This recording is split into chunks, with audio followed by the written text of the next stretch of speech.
L'été dernier, nous avons fait une randonnée en famille dans les Pyrénées. Et pour la première fois, alors moi ça fait un moment que j'en fais, mais pour la première fois avec les 5 ensemble, nous avons gravi 650 mètres de dénivelé. Ceux qui me connaissent, surtout mon plus petit, savent qu'il est assez petit pour faire 650 mètres de dénivelé. Alors au départ, les enfants avaient une confiance absolue, mais je savais que ça allait être difficile, mais je pensais qu'on pouvait y arriver quand même. Puis moi j'aime bien les défis. Alors quand bien même ils auraient entrevu le sommet qu'on ne voyait pas, eh bien, même s'ils l'avaient vu, ils n'auraient pas douté. Parce qu'ils étaient motivés, parce qu'ils faisaient confiance à papa et ils étaient heureux de le faire avec lui. Et ils avaient raison, parce que dès que c'est devenu trop dur, c'est-à-dire au bout de 50 mètres de dénivelé, papa a pris le tout petit sur ses épaules, il avait l'impression de prendre une enclume en plus de son sac, et il a fait tout le reste, avec le petit sur les épaules. Alors je suppose que c'est avec la même foi qu'il va nous falloir aborder le texte que nous allons aborder aujourd'hui, de Romains 9. Mais je vais vous demander de vous accrocher, parce que c'est un sujet complexe qui a donné lieu à beaucoup de débats dans l'Église, et nous devons avoir le plus d'humilité possible face à ce texte. Alors après avoir expliqué aux Romains que tous les hommes sont condamnés, juifs ou grecs, ou païens, mais qu'ils sont gratuitement justifiés par la foi en Jésus-Christ, après avoir expliqué que cette foi implique une mort avec Christ pour une nouvelle vie avec Christ, pour maître, après avoir expliqué que vivre avec Christ, c'est marcher par l'Esprit, libéré de la loi du péché, après avoir encouragé les Romains par les certitudes dont vous avez entendu parler la semaine dernière, j'ai l'assurance que ni la mort ni la vie ne pourra nous séparer de l'amour de Dieu. Paul s'arrête pour parler de son peuple. À l'époque où Paul s'exprime, les païens acceptaient en masse l'évangile, le recevaient avec grande joie, alors qu'ils n'avaient jamais vu Jésus-Christ.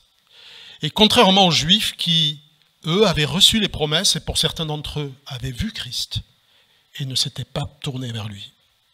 Est-ce que cela veut dire que Dieu qui avait choisi ce peuple n'est pas un Dieu fiable, qu'il se serait trompé? Est-ce que quelque chose lui aurait échappé? Peut-on vraiment, pour nous, faire confiance en un Dieu qui se plante dans son plan? Qui lâche la main de son peuple dès que la pente devient trop raide? Bon, reste là, moi je vais continuer sans toi. Voilà la question que pose Paul dans Romains 9, et je vous invite à le lire ensemble. C'est un passage relativement long, mais on va tout le lire. Allez, courage. Ce que je vais dire est la vérité. J'en appelle au Christ, je ne mens pas. Ma conscience, en accord avec l'Esprit Saint, me rend ce témoignage. J'éprouve une profonde tristesse et un chagrin continuel dans mon cœur. Oui, je demanderai à Dieu d'être maudit et séparé du Christ pour le bien de mes frères, nés du même peuple que moi. Ce sont les Israélites. C'est à eux qu'appartiennent la condition de fils adoptif, la manifestation glorieuse de la présence divine, les alliances, le don de la loi, le culte et les promesses, à eux les patriarches. Et c'est d'eux qu'est issu le Christ dans son humanité. Il est aussi au-dessus de tout, Dieu béni pour toujours. Amen. La parole de Dieu aurait-elle échoué? Non. Non, mais bien sûr non. En effet, ce ne sont pas tous ceux qui descendent du patriarche Israël qui constituent Israël. Et ceux qui descendent d'Abraham ne sont pas tous ses enfants, car Dieu a dit à Abraham, c'est la postérité d'Isaac qui sera appelée ta descendance. Cela veut dire que tous les enfants de la descendance naturelle d'Abraham ne sont pas enfants de Dieu. Seuls les enfants nés selon la promesse sont considérés comme sa descendance, car Dieu a donné à sa promesse en ces termes, il a donné sa promesse en ces termes, vers cette époque je viendrai et Sarah aura un fils. Et ce n'est pas tout. Rebecca eut des jumeaux, des d'un seul et même père, de notre ancêtre Isaac. Or, Dieu a un plan qui s'accomplit selon son libre choix et qui dépend non des actions des hommes, mais uniquement de la volonté de celui qui appelle. Et pour que ce plan demeure, c'est avant même la naissance de ses enfants, et par conséquent, avant qu'il n'ait fait ni bien ni mal, que Dieu dit à Rebecca, l'aîné sera assujetti au cadet. Ceci s'accorde avec cet autre texte de l'Écriture. J'ai aimé Jacob et j'ai, je le dis littéralement, haï Ésaü. On expliquera ça. Mais alors que dire? Dieu serait-il injuste? Loin de là, car il a dit à Moïse, je ferai grâce à qui je veux faire grâce. J'aurai pitié de qui je veux avoir pitié. Cela ne dépend donc ni de la volonté de l'homme, ni de ses efforts, mais de Dieu qui fait grâce. Dans l'Écriture, Dieu dit au Pharaon, « Voici pourquoi je t'ai fait parvenir où tu es, pour montrer en toi ma puissance et pour que sur la terre entière, on proclame qui je suis. » Ainsi donc, Dieu fait grâce à qui il veut et il endurcit qui il veut. Tu vas me dire, pourquoi alors Dieu fait-il encore des reproches? Car qui a jamais pu résister à sa volonté? Mais qui es-tu donc, toi, homme, pour critiquer Dieu? L'ouvrage demandera-t-il à l'ouvrier, pourquoi m'as-tu fait ainsi? Le potier n'a-t-il pas le droit, à partir du même bloc d'argile, de fabriquer un pot d'usage noble et un autre pour l'usage courant? Et qu'as-tu à redire si Dieu a voulu montrer sa colère et faire connaître sa puissance, en supportant avec une immense patience ceux qui étaient des objets de sa colère, tout prêts pour la destruction? Oui, qu'as-tu à redire si Dieu a agi ainsi pour manifester la richesse de sa gloire en faveur de ceux qui sont les objets de sa grâce, ceux qu'il a préparés d'avance pour la gloire? C'est nous qui sommes les objets de sa grâce.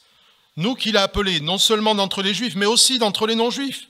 C'est ce qu'il dit dans le livre du prophète Osée. « Celui qui n'était pas mon peuple, je l'appellerai mon peuple.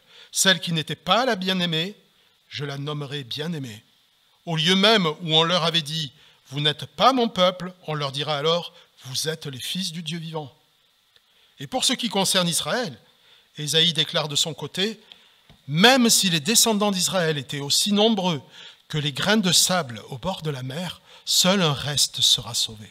Car pleinement et promptement, le Seigneur accomplira sa parole sur la terre. Et comme Ésaïe l'avait dit par avance, si le Seigneur des armées célestes ne nous avait laissé des descendants, nous ressemblerions à Sodome, nous serions comme Gomorrhe. Que dire maintenant? Voici ce que nous disons. Les païens qui ne cherchaient pas à être déclarés justes par Dieu ont saisi cette justice, mais il s'agit de la justice qui est reçue par la foi. Les Israélites, eux, qui cherchaient à être déclarés justes, en obéissant à une loi, n'y sont pas parvenus. Pour quelle raison? Parce qu'ils ont cherché à être déclarés justes, non pas en comptant sur la foi, mais comme si la justice pouvait provenir de la pratique de la loi. Ils ont buté contre la pierre qui fait tomber, celle dont l'Écriture parle. Moi, je place en Sion une pierre qui fait tomber, un rocher qui fait trébucher. Celui qui met en lui sa confiance ne connaîtra jamais le déshonneur.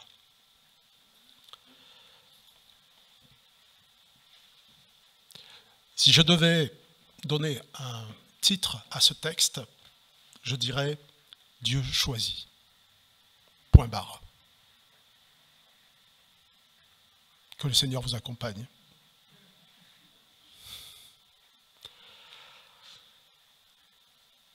Jean-Jacques Goldman a écrit dans un chant que j'aime beaucoup, « Si tout est joué d'avance et que l'on ne peut rien y changer, tout dépend de ta naissance et moi je ne suis pas bien né. » Le choix de Dieu a porté sur Israël.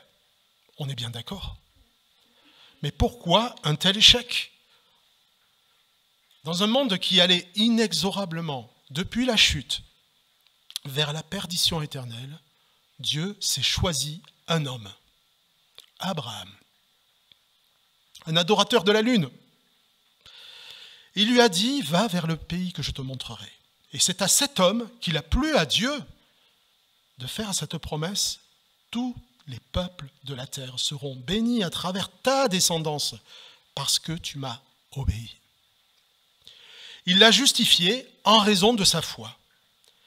Mais rien ne prédestinait Abraham à une quelconque préférence de Dieu. Dieu s'est révélé à lui de préférence à tout le reste de l'humanité et à sa famille, bien sûr. Et Abraham, plus tard, Israël, a été choisi, son petit-fils, a été choisi non parce que alors son petit-fils, pardon, la nation qui découle d'Abraham plutôt, Dieu disait à Israël qu'il l'a choisi non parce que ce peuple avait un potentiel particulier, vous savez, voilà, ils sont quand même bien ces Israélites, hein, ils me plaisent. Ce n'est point parce que vous surpassez en nombre tous les peuples que l'Éternel s'est attaché à vous, qu'il vous a choisi, car vous êtes le moindre de tous les peuples. Et même dans un autre texte, il dit celui qui a le cou le plus raide. Dieu a choisi de se révéler dans ce qui est insignifiant, rebelle, méprisable, un peuple de nomades et même, plus tard, un peuple d'esclaves. Voilà comment Dieu se révèle à l'humanité. Israël pourtant a une place particulière dans le plan de Dieu. Dieu s'est révélé à ce peuple, il a fait alliance, nous dit le texte, alliance avec les pères.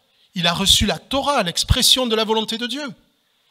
Il leur a garanti des promesses, de préférence à tous les autres peuples.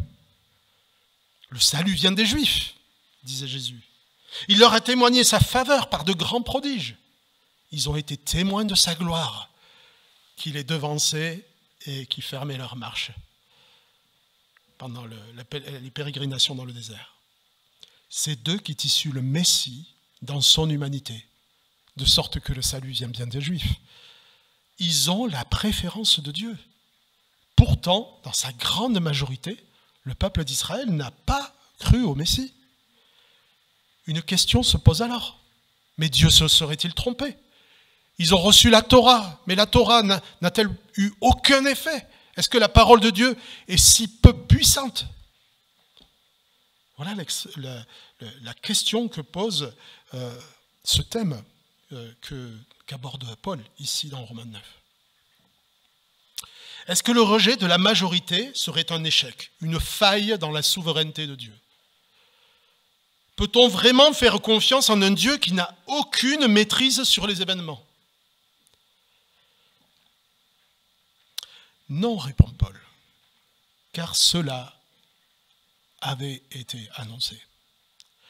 Tous ne sont pas le véritable Israël. Tous ne sont pas ses enfants. Qu'est-ce qui fait un vrai juif? On est juif selon la chair, mais tous ne le sont pas selon le cœur. Au chapitre 2, rappelez-vous, il disait, ce qui fait le véritable juif, c'est celui qui est circoncis de cœur. Seul un reste sera sauvé. Et ce reste est un choix de Dieu. Voilà ce que dit notre texte. Dieu choisit. Mais ce n'est pas une opinion personnelle de Paul. Il prend bien soin de montrer que cela persiste et perdure dans toute l'histoire d'Israël. Et il choisit deux premières histoires. Le premier, c'est le choix d'Isaac, plutôt que d'Ismaël. Vous savez, les deux enfants qu'a eu Abraham. Voyant la promesse d'une descendance qui lui avait été faite tarder à arriver, eh bien, Sarah eut l'idée de donner un coup de pouce à la promesse de Dieu. Vous savez, ça nous arrive nous aussi, parfois. Voilà. Dieu bénit, mais je l'ai un peu aidé à me bénir. Mais Ismaël, qui naquit de cette union avec Agar, la servante, n'était pas l'enfant de la promesse. C'était un enfant selon la chair, par les moyens humains. La bénédiction d'Abraham passe par le fils de la promesse, celui que Dieu fait venir, celui que Dieu choisit, celui que Dieu fait naître à partir de rien et d'une stérile.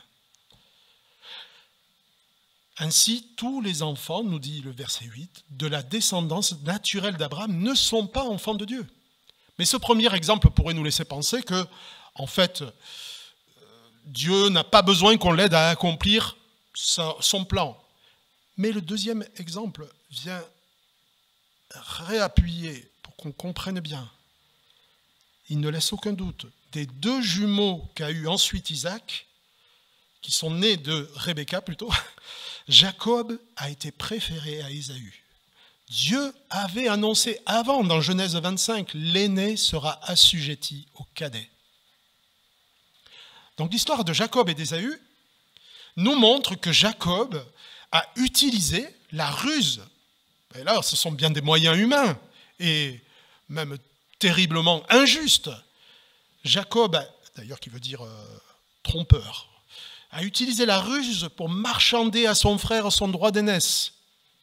Puis plus tard, alors qu'il était parti à la chasse, je l'explique peut-être pour ceux qui ne sont pas familiers de ces textes, eh bien, Jacob a utilisé la tromperie avec l'aide de sa mère pour recevoir la bénédiction de son père qui était devenu aveugle.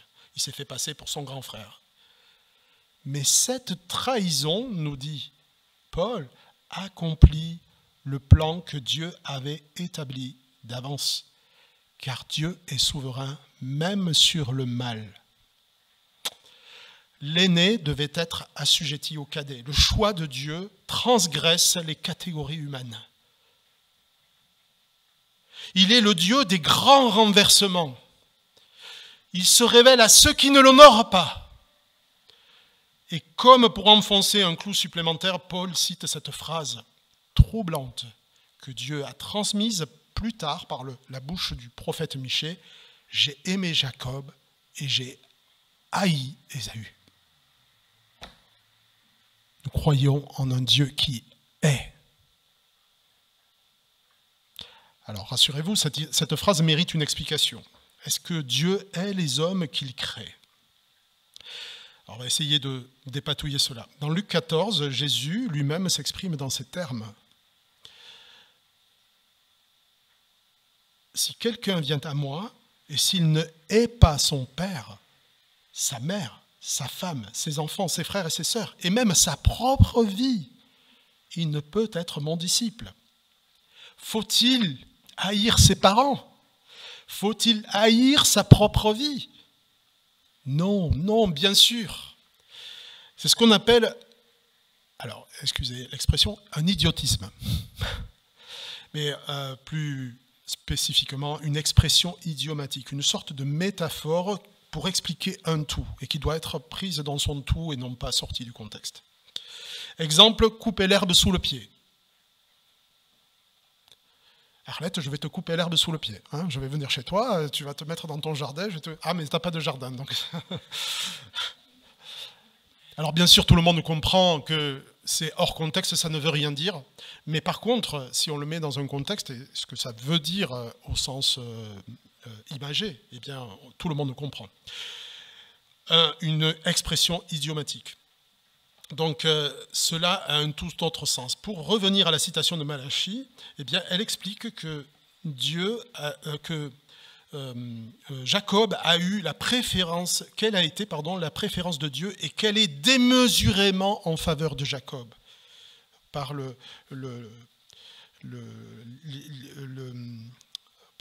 distance qu'il y a entre amour et haine. Elle est démesurément et résolument en faveur de Jacob.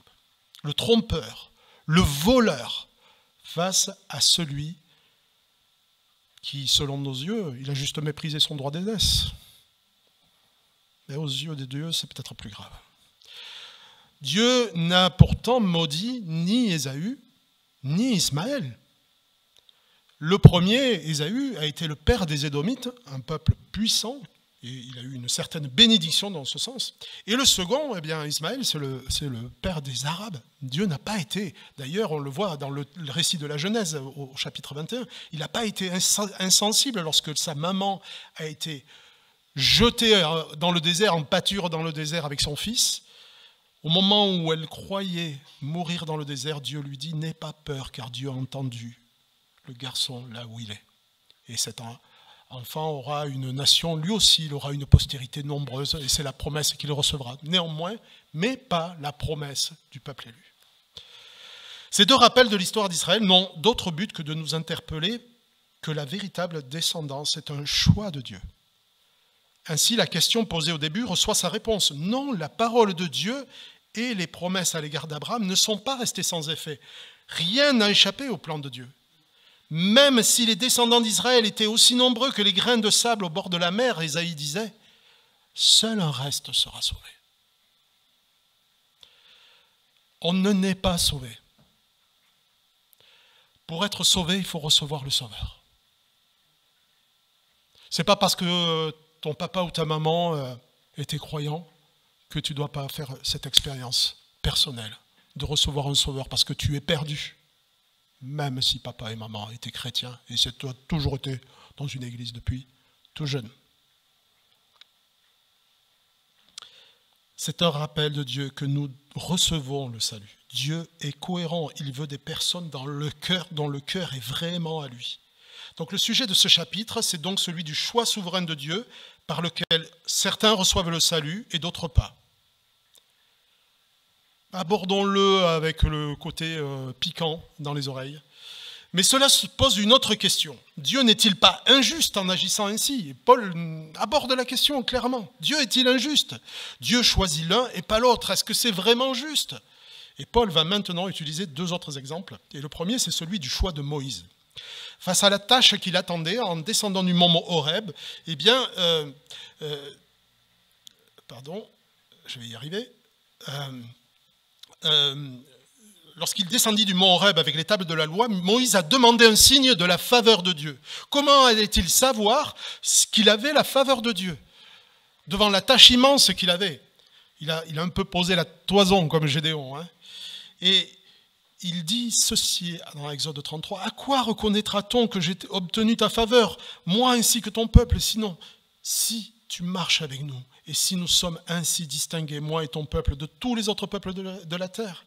Moïse reprit, « Permets-moi de contempler ta gloire. » Et pour lui accorder cette faveur, eh bien, Dieu se révélera à Moïse et passera, et sa gloire avec lui, en le cachant dans le creux d'un rocher, car nul ne peut le voir et vivre. Il lui montrera sa bonté, sa compassion. Dieu, l'Éternel, lent à la colère et riche en bonté. Et l'autre citation vient dans ce contexte extraordinaire, c'est « Je ferai grâce à qui je fais grâce, et j'aurai compassion de qui j'aurai compassion.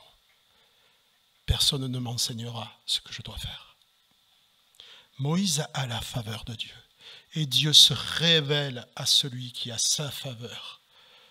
Par pure grâce, c'est cela la grâce. Et le contre-exemple, c'est celui de Pharaon. Moïse dit au Pharaon, « Laisse aller mon peuple », mais il ne voulut rien entendre, et Dieu se révéla ainsi au Pharaon par 10 plaies. Mais chaque fois, le Pharaon endurcit son cœur. Pourtant, le Pharaon a bien vu la gloire de Dieu lui aussi. À la 7e plaie, Dieu envoie Moïse vers Pharaon pour lui dire « J'aurais pu tout de suite te frapper de la peste, ainsi que tes sujets, et tu aurais disparu de la terre. Mais voici, c'est notre citation qui est dans notre texte, voici pourquoi je t'ai laissé en vie, c'est pour te faire voir ma puissance et que pour ma renommée se répande sur toute la terre. » Et après cette 7e plaie, Dieu envoie Moïse vers Pharaon et lui dit « J'ai endurci le cœur de Pharaon. » Autrement dit, en tout cas c'est mon interprétation, c'est que après lui avoir dit ça, c'est Pharaon lui-même qui s'endurcit. C'est Dieu lui-même qui endurcit le cœur de Pharaon. Dieu a choisi Pharaon pour manifester sa puissance et il a endurci son cœur pour cela. Dieu fait grâce à qui il veut, il endurcit qui il veut. Il a compassion de qui il veut avoir compassion, et ce n'est pas Paul qui invente l'élection, elle est déjà établie dans l'Ancienne Alliance. Alors comment blâmer Pharaon, puisqu'on ne peut résister à sa volonté? Je ne fais que la paraphrase du texte. Comment lui résister? Dieu n'est-il pas injuste? La question n'est pas la condamnation du Pharaon. Je crois que tout le monde a bien compris que Pharaon a poussé mes mains dans les orties.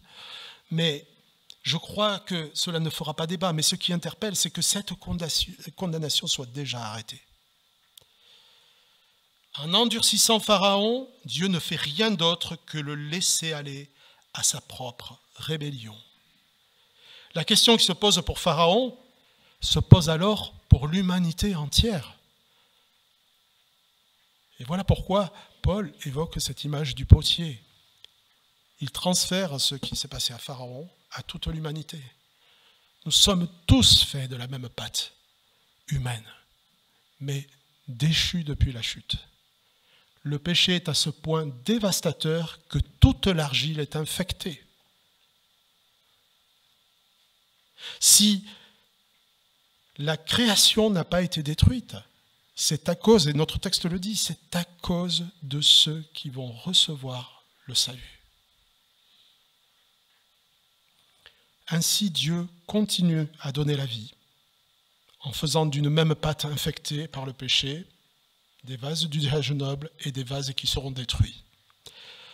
Je ne vais pas radoucir le texte, c'est ce qu'il dit. Certains ont sa faveur, tel Moïse, et d'autres sa réprobation, tel Pharaon. Est-ce que c'est juste? Notre cœur réprouve cela. Mais intuitivement, je répondrai ainsi. Il nous faut réfléchir. Dieu est-il injuste quand il condamne tous les hommes parce qu'ils ont bafoué son amour, se sont révoltés contre lui et transgressent un jour après jour sa volonté? Est-il injuste? Si oui, alors nous n'avons pas besoin de croire en Christ. Maintenant, posons-nous une autre question. Si, comme nous dit l'Évangile, Jésus a donné sa vie sur une croix à notre place, est-il juste que Dieu le Père condamne son propre Fils, innocent, à la place des coupables que nous sommes? Est-ce que c'est juste? Si on utilise les mêmes catégories, les mêmes notions de justice, nous dirons non, ce n'est pas juste. Il n'est pas juste que Dieu inflige la sanction à son Fils Jésus-Christ pour ceux qui sont pleinement responsables. Ça, c'est notre notion de la justice. Qui est en droit de dire ce qui est juste? Et c'est ce que dit Paul. Qui es-tu, toi, homme, pour critiquer Dieu? Qui es-tu?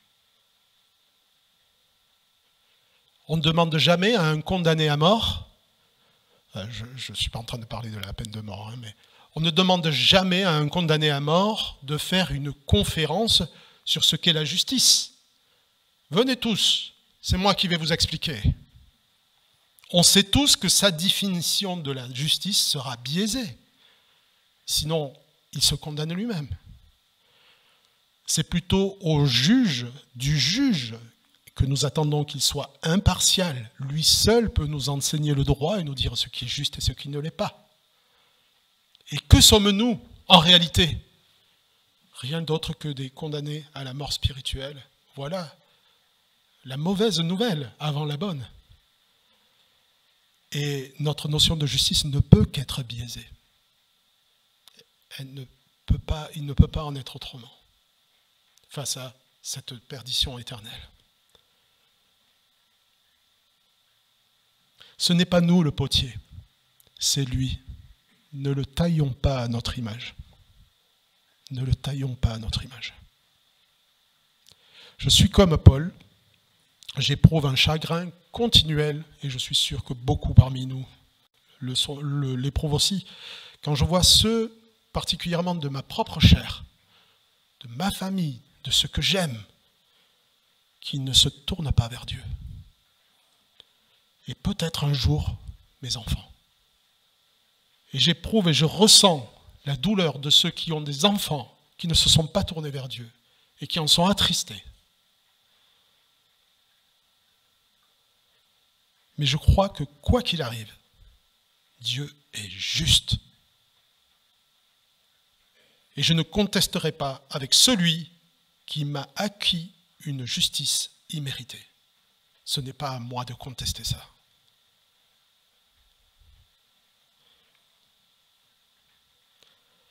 Donc, qui sera sauvé? C'est Dieu qui décide. Ce choix délibéré de Dieu est la raison pour laquelle Paul cite le prophète Osée. Celui qui n'était pas mon peuple, je l'appellerai mon peuple. Celle qui n'était pas la bien-aimée, je la nommerai bien-aimée. Et ce que le prophète Osée explique, et c'est le centre du prophète Osée, c'est qu'un peuple qui avait la faveur de Dieu s'est détourné de lui. Et à l'inverse, les païens qui ne cherchaient pas la justice ont obtenu la justice. Les Juifs ont continué à croire en leur chance d'obéir à la loi. Ainsi, le plan promis à Abraham que toutes les nations de la terre seraient bénies en sa descendance se trouve accompli en Jésus-Christ à cause de la désobéissance des Juifs. C'est ce qui va être dit dans la suite.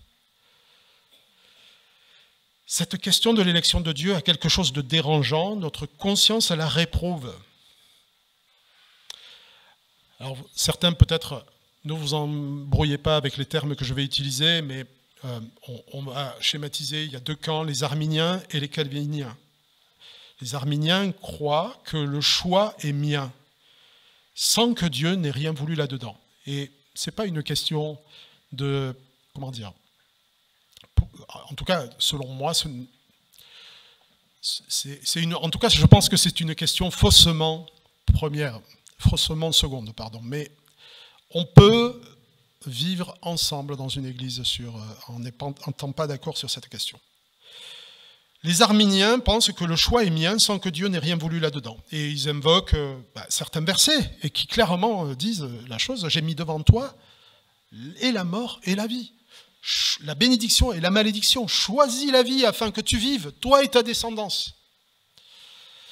Donc ce texte de Romains 9, pour eux, ce qu'on appelle les arminiens, parce qu'ils suivent la doctrine d'un certain Arminius, il parlerait de la prédestination des nations, dont Isaac, Jacob, Ismaël et Ésaü seraient les représentants, parce qu'ils sont les pères de plusieurs nations.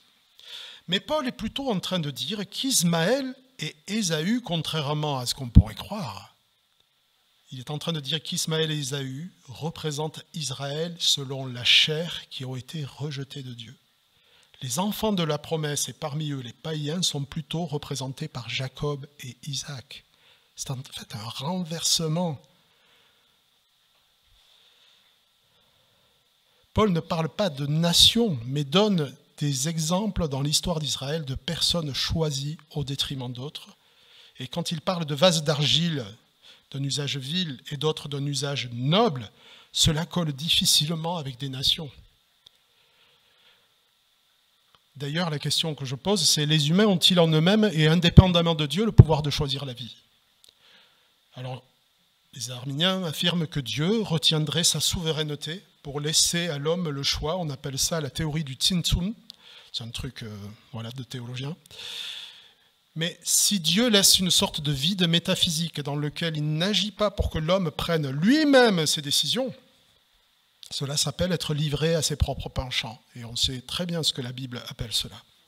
Cette théorie se heurte aux nombreux textes qui affirment le contraire. Par exemple, Jean 10, verset 29, Jésus dit « Mon Père qui me les a donnés, les brebis, mon Père qui m'a donné les brebis est plus grand que tous, et personne ne peut les ravir de la main de mon Père. » Autrement dit, c'est le Père qui donne les croyants à Jésus, et c'est le Père qui garde ses enfants jusqu'à la fin. Nous devons donc nous garder de positions trop tranchées sur le sujet, au risque de se retrouver en porte-à-faux avec des affirmations claires de l'Écriture. Alors comment puis-je être libre de mes choix si Dieu choisit, si c'est Dieu qui choisit? Vous savez, même sans parler de Dieu, c'est un sujet de philosophie. Voilà. Est-ce que tout est déterminé ou est-ce qu'au contraire, il y a le libre arbitre? Donc vous voyez qu'en fait, ça triture les méninges des êtres humains. Comment puis-je être libre de mes choix si c'est Dieu qui choisit? Il y a là un mystère qui échappe à toute logique humaine, en tout cas. Mais la Bible ne suggère pas d'opposition entre souveraineté de Dieu et libre arbitre de l'homme. L'un et l'autre sont affirmés ensemble par l'Écriture, et parfois dans le même verset. Je vais vous en citer 3. Pierre, pour ceux qui font l'étude biblique dans Actes, Pierre condamne les Juifs qui viennent d'être témoins je trouve plus le terme, de la descente du Saint-Esprit, de la Pentecôte.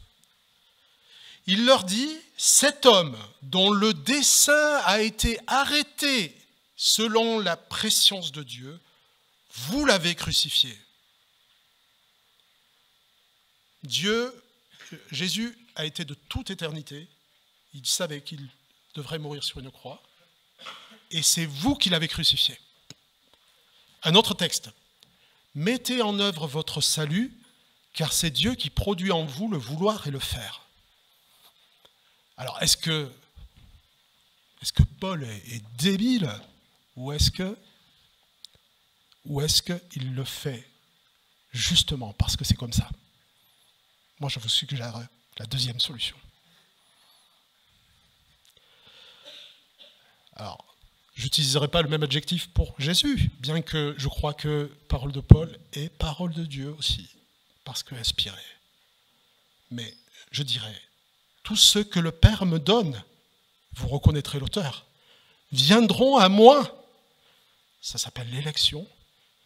Et je ne mettrai pas dehors celui qui vient à moi.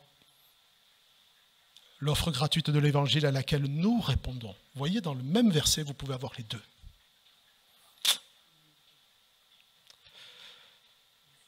Je cite Kevin De Young qui dit la chose suivante.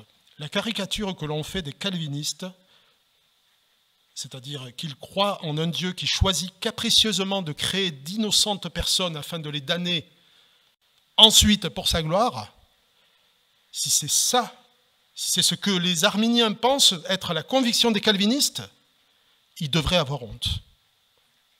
Et si ce que les calvinistes pensent,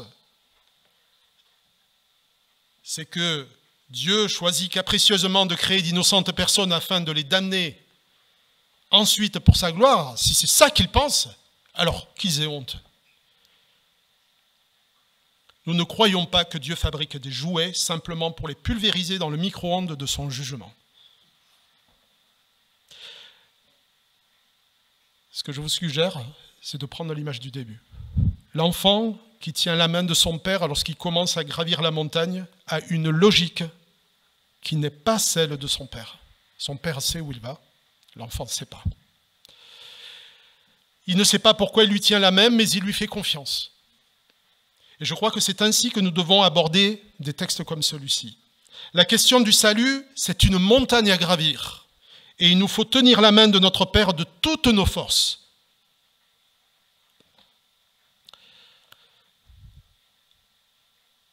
Je vais finir par deux encouragements à propos de ce que nous venons de présenter. Si tu es libre de tes choix, si Dieu n'a rien à y faire dedans, alors tu ne peux pas t'approprier ce texte. J'ai l'assurance que ni la mort, ni la vie, ni les anges, ni les dominations ne me sépareront de l'amour de Dieu. Tu ne peux pas faire tiens, ce texte, nous savons en outre que Dieu fait concourir toutes choses au bien de ceux qu'il aime, de ceux qui ont été appelés conformément au plan divin. En effet, ceux que Dieu a connus d'avance, il les a aussi destinés d'avance à devenir conformes à l'image de son Fils, afin que celui-ci soit l'aîné de nombreux frères et sœurs. Ceux qu'il a ainsi destinés, il les a aussi appelés à lui. Ceux qu'il a ainsi appelés, il les a aussi déclarés justes. Et ceux qu'il a déclarés justes, il leur a donné aussi sa gloire. Ceux que Dieu a appelés ont été destinés à être conformes à l'image de son Fils, et ils peuvent s'appuyer fermement sur les promesses de Dieu. Rien ne les séparera de l'amour de Dieu en Jésus-Christ leur Sauveur. Dieu appelle et c'est irrévocable, tout comme l'est leur destinée. Peu importe les difficultés, n'ayons pas peur des difficultés. Si vous êtes en Christ, le Seigneur vous donnera sur l'instant la force de subir les choses les plus difficiles. Dieu appelle et il finit toujours ce qu'il a commencé. Deuxième application, si Dieu est souverain, nous avons raison de prier. Pourquoi? Réfléchissons ensemble. C'est bien ce que Paul fait. On vient de lire Romains 9. Romains 10, verset 1.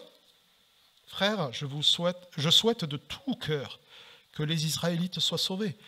Et c'est ce que je demande instamment à Dieu dans mes prières. Après avoir dit un tel texte, il prie quand même pour eux. Donc vous voyez bien que ce n'est pas antinomique, ce n'est pas opposé dans l'esprit de Paul. Donc si Dieu est souverain, nous avons raison de prier, et c'est ce que fait Paul dans le verset suivant. Si Dieu retenait sa souveraineté, réfléchissons, pour laisser à l'homme libre de ses choix.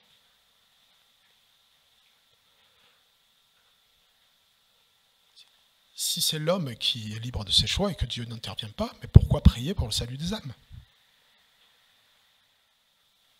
Si vous êtes d'accord, nous allons continuer à prier parce que Dieu est souverain. Et nous ne savons pas qui il sauvera. Et c'est ça Et après ces deux encouragements, je veux poser une question. Je pense que c'est aussi la question que pose ce texte. Es-tu sauvé? Es-tu présentement en train de tenir la main du Père pour gravir la montagne? Marches-tu par l'Esprit de Dieu? Es-tu des enfants d'Israël qui ont voulu obtenir la promesse par leurs propres moyens? Ou es-tu de ceux qui ne le cherchaient pas, que rien ne prédestinait, a priori, à se tourner vers le Seigneur? As-tu reçu la faveur de Moïse? Ou est-ce que tu es encore endurci comme Pharaon? Tu as le choix. Dans la souveraineté de Dieu, tu as le choix. Choisis la vie afin que tu vives. Amen.